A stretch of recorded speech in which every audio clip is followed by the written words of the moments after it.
Hello! In this video I will show you how to enable Google Assistant to work on lock screen on OnePlus Nord 4.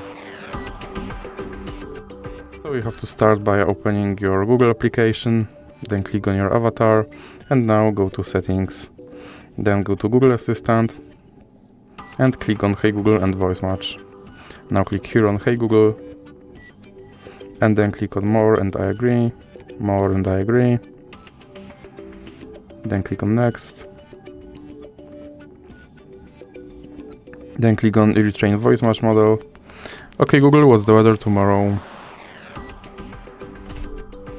Okay Google, set a timer for 5 minutes. Hey Google, make a call. Hey Google, remind me to water my plants every Monday. Now click Next. Then you can go back and click on lock screen. Then click Assignment and make sure that this first option stays on. And now let's check if my Google Assistant will work on lock screen. Okay Google. And as you can see, my Google Assistant works on lock screen. So that's it for this video. If you liked it, please remember to leave a like and subscribe.